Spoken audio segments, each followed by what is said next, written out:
अगर इनको किसी तरह का संरक्षण प्राप्त नहीं है तो फिर वर्षों से चलने वाले इस धंधे का राज क्या है। आपको बता दें, कुछ वर्ष पहले दिल्ली के रहने वाले एक व्यक्ति को भी एक इको चालक द्वारा कुचल दिया गया था, जिसका इलाज पलवल गुरु नानक में चलाया गया। गाड़ी से कुचले व्यक्ति की गंभीर हालत के चलते उसे रेफर किया गया था। ऐसे में क्या इनके गुनाहों में प्रशासन में तैनात कथित तौर से वह कर्मचारी नहीं है जो इन्हें संरक्षण दे रहे हैं? गंभीर विषय तो ये भी है, वर्षों से अवैध रूप से चलने वाले इन वाहनों पर कार्यवाही नाम मात्र ही की जाती है। कहीं वह कार्यवाही केवल दबाव बनाने के लिए तो नहीं, ये भी एक जांच का विषय है। इको संचालक साफ तौर पर विभाग के कर्मचारियों का नाम लेकर मंथली के आरोप लगाते नजर आते हैं। पलवल बस अड्डे पर उन वाहन चालकों के तो हजारों रुपए के चालान काट दिए जाते हैं जो सड़क पर अपना वाहन 2 मिनट के लिए खड़ा कर ले, लेकिन सारा दिन सरेआम सड़क के ऊपर ही अपना स्टैंड बनाकर सवारी भरने वाले यही इको चालक ना तो पुलिस विभाग को दिखाई देते हैं, ना ही ट्रैफिक पुलिस को। तो वही इन पर अंकुश लगाने वाला रोडवेज विभाग, जिसे उनके चालान काटने की पावर है, वह भी प्रशासन से इन पर अंकुश लगाने की बात करते नजर आ रहे हैं। मेरा नाम मनीष है जी। समस्या यही आ रही है जी, यहाँ पे गाड़ी चलाते हैं सुबह शाम, यहाँ पे जो है पहले तो गाड़ी वालों के साथ हाथापाई करते हैं। गाड़ी हाथापाई करते हैं, ये सरकारी जीएम के साथ है। रोडवेज वाले जो ड्राइवर है, अगर नई गाड़ी हटाओ तो पहले तो मारते हैं। नाम तो नहीं पता जी उनका, क्योंकि बैच ही नहीं लगा होता। पुलिस वाले होते उसका बैच भी होता है, इनका कोई नाम ही नहीं है। एक तरीके से कैसे कर लो, आते हैं, मारते हैं, कूटते हैं। यहीं के गाड़ी को पकड़ेंगे और उस गाड़ी को उस रोड पे चले जाओ, दुनिया भर की गाड़ी भरती है, किसी को कुछ नहीं है, बस यहीं को पकड़ेंगे। वो है कि आदमी, गरीब आदमी अब कहाँ जाए, या तो चोरी करेंगे जब ये पकड़ेंगे। अब मेहनत करके कमा रहे हैं, जब इनको अच्छे नहीं लग रहे हैं।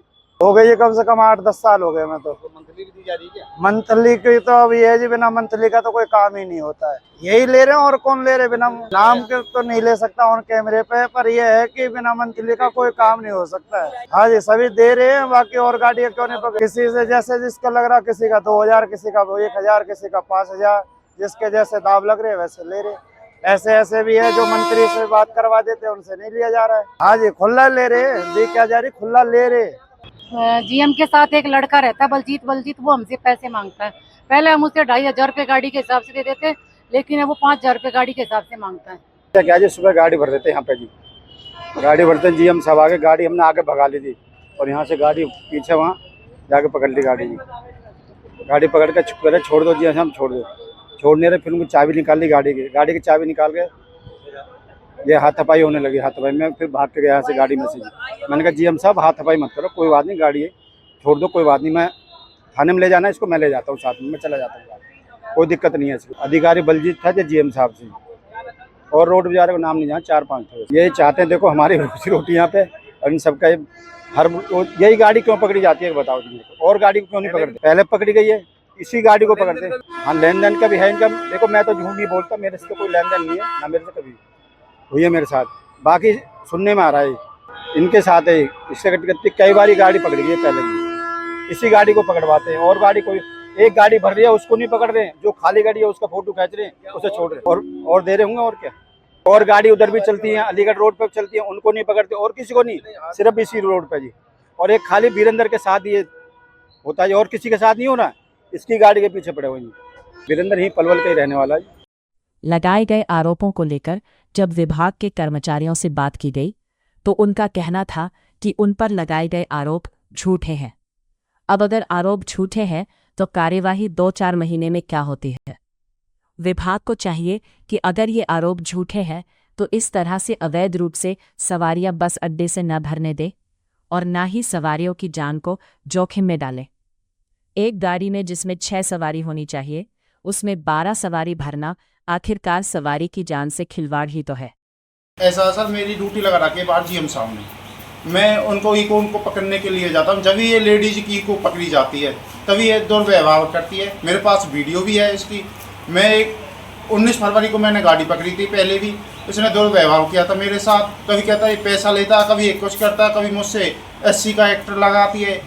ये मेरे साथ कभी, कल भी वहाँ बैठे थे सभी के साथ, बलजीत ये करता अगर मैं पैसे लेता हूं तो मेरे नाम से मुकदमा दर्ज किया जाए, अगर मेरे कहीं भी गलती पाती है तो मेरे नाम से मुकदमा दर्ज किया जाए, अगर इसकी गलती पाती है तो इसके नाम से मुकदमा दर्ज करा जाए। मैं यही चाहता हूँ। इसके 8-10 इको चल रही हैं जी। कभी ये इसका घर वाला है जी, ये खजूर के का है, इसका नाम वीरेंद्र है, इसको पीछे रखती है, ये खुद आगे रहती है जी। ये झूठे आरोप है जी। अगर मेरे नाम से कुछ भी सबूत पाए जाते हैं तो मैं गुनहगार हूँ। ये जो महिला है जिसकी गाड़ी है, इसने जीएम साहब के साथ में जो झगड़ा किया है, ये इतनी बदतमीज महिला है। इसने हमारे सारे कर्मचारी, चाहे आप मैं हूँ कोई और है, जितने भी आप शायद हो सकता है आप भी अगर किसी तरह अपना आपको धोखा के रोड चेकिंग की टीम के साथ आ जाओगे ना पकड़ने के लिए, तो ये आपको भी लपेट देगी। क्योंकि ये कभी तो SC/ST एक्ट का इल्ज़ाम लगाते हैं, कभी छेड़छाड़ का लगाते हैं, कभी पैसे रिश्वत लेने का लगा, जो इनको गाड़ियों को बंद करता उसी पे इल्ज़ाम लगाते हैं। ये जीएम था, इन पे भी इल्ज़ाम लगा रहे हैं। इनसे पहले जीएम था, उस पर भी इल्ज़ाम इन्होंने लगाए हैं। और अब जो फिलहाल जो घटना घटी है, इसमें जीएम साहब ने आके गाड़ी रोकी, इनकी कार इको के सामने, बस स्टैंड के सामने भर रही थी। इसके घर वाले ने आके जीएम साहब की कॉलर पकड़ ली, यहाँ से पकड़ ली क्लास 1 अधिकारी की, और फिर ऊपर से इल्ज़ाम लगाती है। ये सभी पे इल्ज़ाम लगाती है। और हमने कई बार चौकी में भी लिख के दे दिया है, सारा कुछ कर दिया है, वीडियोग्राफी भी हमने दे दी, इसकी CCTV भी दे दिए, और इसी तरह के इल्ज़ाम लगाती है। उसको दिखाए, उसमें कोई सच्चाई नहीं है। अब मैं आपका कहीं से लेके वो दे दूँ, ये बताए इसके नंबर से हो, इसके घर वाले के नंबर से हो, या इसके रिश्तेदार के नंबर से हो, किसी से भी हो, बताए तो सही। लेकिन ये ऐसे इल्ज़ाम लगाती है, मेरे पास ये है, मेरे पास ये है, मेरे पास वो है। बिल्कुल 100% मिथ्या आरोप है। और ये आप चाहे किसी को, पुलिस वालों को, किसी को भी आप यहाँ पूछ सकते हैं, ये सभी पे इल्ज़ाम, क्योंकि महिला है। जेंट्स के साथ में कोई मवाद भी करे, महिला के साथ में कोई क्या करेगा? 50 तरह के आरोप लगा सकती हैं। हाँ, जहाँ इसका इनका मन करे वहाँ तक जाए, तुम कार्रवाई करो अपनी। अगर तुम्हारी बात में सच्चाई है, दम है, तो करो, उसमें क्या प्रॉब्लम है? हमें कोई प्रॉब्लम नहीं इस बात। मैं ये कहना चाहूँगा कि ऐसी नौबत जो एक अधिकारी का कॉलर पकड़ लें, क्लास 1 अधिकारी का, प्रशासन कहाँ रह जाएगा? कर्मचारी छोटे हम जैसे कहाँ रह जाएंगे? हम पे तो बार बार आरोप लगते रहते हैं। जैसे गया, हालांकि मेरी ड्यूटी नहीं है, मेरी ड्यूटी अंदर है, मैं अंदर वर्कशॉप में ड्यूटी है मेरी काफ़ी दिन से, मैं वहाँ अपना करता हूँ, बाहर से मुझे कोई नहीं लेना, लेकिन मैं डिपो का प्रधान भी हूँ। और इसी तरह अगर ये घटना इसी तरह घटती रही तो हम फिर आगे की कोई कार्रवाई इसी तरह का कदम उठाने में मजबूर हो जाएंगे। या तो प्रशासन इस चीज़ को सुन के, हम ये चाहते हैं कि ये मैदान बिल्कुल सफा होना चाहिए हमारी रोडवेज घाटे में है, इको इतनी चल रही है, इनकी वजह से घाटे में प्राइवेट बस इतनी चल रही है, कोई लगाम नहीं है इन पर। मन चाहे जो जाता है उसी की बेइज्जती कर देते हैं, उसी के साथ मारपीट कर देते हैं। कर्मचारी पे क्या रह जाए, क्योंकि ये कोई सरकारी की एक ऐसी डोर से बंधा हुआ है कि वो उसके दायरे में मजबूर है। अगर आज़ाद होता तो ये क्या है? तो मेरा तो यही कहना है कि इनकी जो गाड़ियाँ, जो भी, मैं इसी की नहीं कह रहा, और बहुत गाड़ी हैं, इन पर खाली रोडवेज वाले हम चालान यहाँ करवाते हैं, जीएम साहब करते हैं, लेकिन इसी से लगाम नहीं लगेगी। इसमें पुलिस है, RTA है, और भी प्रशासन है, वो सभी अगर वो करें तो ये गंदगी साफ हो जाएगी। आज सुबह से ही हमारी टीम लगी हुई है, जितने भी अवैध वाहन हैं उनको पकड़ने का काम हम करते हैं। आज सुबह से ही मेरी टीम ने लगभग 11 इको अभी तक पकड़ी जा चुकी हैं। एक यूपी रोडवेज की बस जिसको सवारी बैठाने के लिए हमने रोका था, सरकारी बस थी, उसके चालक ने ना रोक करके बस को भगाने की कोशिश की, उसको भी हमने आज जो है ना बंद किया है। जो इको चालक है, इनके पास किसी भी प्रकार का कोई भी परमिट नहीं है, और ये स्टेज कैरेज के रूप में सवारी को बैठाते हैं। स्टेज कैरेज के रूप में बैठाना अवैध होता है, क्योंकि बार बार शिकायतें मिल रही थी, सवारियां भी काफ़ी शिकायतें कर रही थी कि ये अवैध वसूली करते हैं, इको वाले ज़्यादा पैसे लेते हैं।